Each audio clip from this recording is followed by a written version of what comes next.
충격적인 첫 회식, 그리고 유흥러버 두 사람의 운명적인 만남. 예전에 다니던 회사에서 있었던 일이다.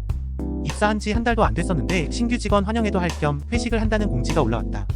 회식은 인근 무한리필 고깃집에서 했고 공짜밥 개꿀이라고 생각했었는데 열심히 고기만 굽다가 끝났다. 그래도 회식이 일찍 끝났고 집에 가서 레이드 한 판 뛰고 자야지 라고 생각했던 내 계획을 불허하겠다는 의지로 사장이 노래방에 가자고 제안을 하네. 입사한 지 한 달도 안 된 직원인데 어쩌겠나. 따라가서 대충 눈치 보다 빠져야지. 어찌저찌 집이 멀거나 통금이 있는 직원 빠지고 남은 직원들만 노래방에 집결하고 보니 우연인지 계획적인 건지 모르겠는데 아무튼 신기하게도 여자 직원들이 한 명도 없었다. 그 순간 사장이 음흉한 눈빛을 발사하면서 여직원들은 다 같이. 이러네? 그러더니 여직원들도 없으니까 도우미 3명만 불러달라고 해. 라네? 필요 없는데 그 돈 그냥 놔주면 안 되나? 아무튼 생전 처음 겪어보는 회식 문화에 문화 충격을 좀 많이 받아서 들어갈까 말까 고민하고 있는데 사장이 새로 입사한 사람들은 노래 한 곡씩 해야 된다고 끌고 들어간다. 그리고 그곳에는 나랑 같은 날 입사한 다른 직원이 이미 열창을 하고 있었다. 아무튼 결국 그 당시 내 애창곡이었던 빅펑스의 마이 프레셔스를 부르고 있으니까 때마침 도우미 3명이 입장을 하는데 야시시한 복장을 입은 오랑우탄 같은 느낌이었다.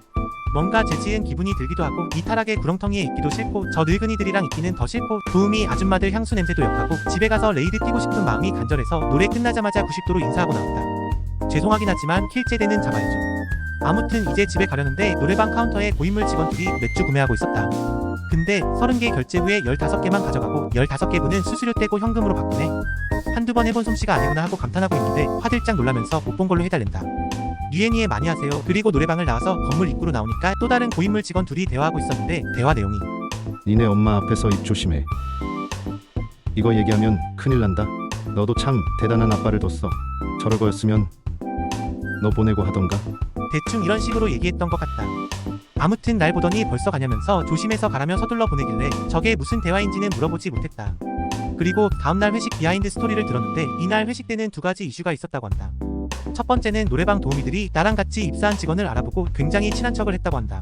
심지어 이름도 알고 있을 정도였다는데 한두 번 만난 사이가 아니라는 거다. 근데 감추기는커녕 자기가 유흥에 억압깝게 쓴 것 같다며 유흥썰을 자랑스럽게 늘어놓는 걸 보니 어떤 삶을 살았는지 안 봐도 짐작이 간다. 두 번째는 노래방 건물 입구에 있던 직원 중 한 명이 사장 아들이었다는 것이었다. 그러니까 이 미친 사장은 지 아들이 있던지 말던지 노래방 도우미 불러서 놀았다는 거다. 부정한 행위를 했건 안 했건 아들 앞에서 잘하는 짓이다 진짜. 심지어 사장이 술 과하게 취해서 다른 아들이 데리러 올 정도였고 도우미들이 있던 장소에 잠깐 머물렀던 나도 옷에 싸구려 향수 냄새가 좀 날 정도였으니 싸구려 향수 냄새가 진동하는 술에 과하게 취한 남편을 보면 누가 말 안 해도 4K 동영상이지 않을까. 다음날 사장 눈이랑 입이 맞은 것처럼 부었던 것 같은데 기분 탓이겠지? 뭐 근데 영업팀장 면접을 룸살롱에서 본 일화는 회사 내에서도 유명했으니까 어찌 보면 저 정도면 건전하게 놀았다고 착각할 수 있을 것 같다. 뭐 아무튼 유흥 좋아하는 직원과 사장이 잘 만난 것 같다. 오늘의 한마디, 결국 그날 늦게 가서 레이드 참여 못했고 킬제된 못 잡았습니다. 젠장.